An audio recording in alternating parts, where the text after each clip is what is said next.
Your taxpayer money to entice companies to come to the Lone Star State. A new report takes Governor Rick Perry's Texas Enterprise Fund to task. Millions of your taxpayer dollars approved for groups that never applied for them. Good evening, I'm Robert Hadlock. And I'm Shannon Wolfson. That is one of the findings in the state auditor's first look into one of Governor Rick Perry's key economic incentive programs. KXAN investigator Kevin Schwaller shows us what that report found. Texas created 19,000 jobs. Governor Rick Perry may not be officially running for president, but he is officially campaigning to bring jobs and business to Texas. Now a new report is highlighting issues with the oversight of the Texas Enterprise Fund.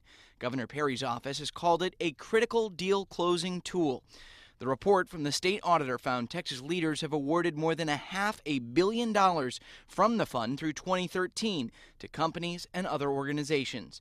And more than 40% of that, more than $222 million, went to groups that didn't have to directly create jobs or didn't have to submit applications. The audit also questions the number of jobs created under the fund.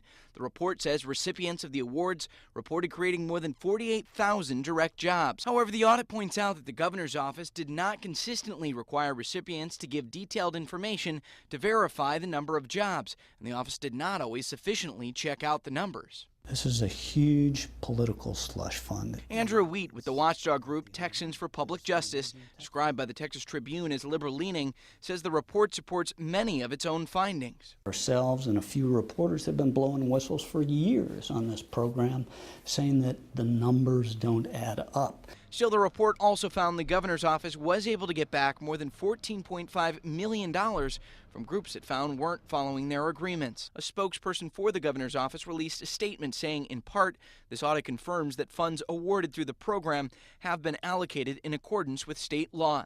Administrative processes and procedures are regularly reviewed and updated as necessary to ensure effective, efficient, and responsible distribution and oversight of all TEF awards. Now, even though this is one of Governor Perry's projects, the legislature approved the program. The governor's office is also responsible for administering it, and awards have to be approved by the governor, lieutenant governor, and the Speaker of the Texas House. Supporters say it's bringing money and jobs to the state, and we wanted to give you an idea of this program's future, given this is an election year. Now, Democratic gubernatorial candidate Wendy Davis was an author of the bill that called for this audit we saw today. Today, Senator Davis released a statement saying if she's governor, she will make sure the fund is working with proper oversight and transparency.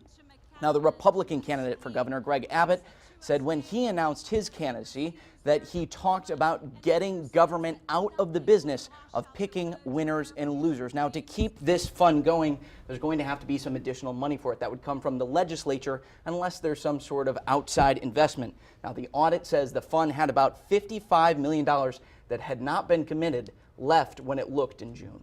Kevin, thanks for your digging. SpaceX received a $2.3 million grant from this fund to build a launch facility in South Texas. The company broke ground earlier this year.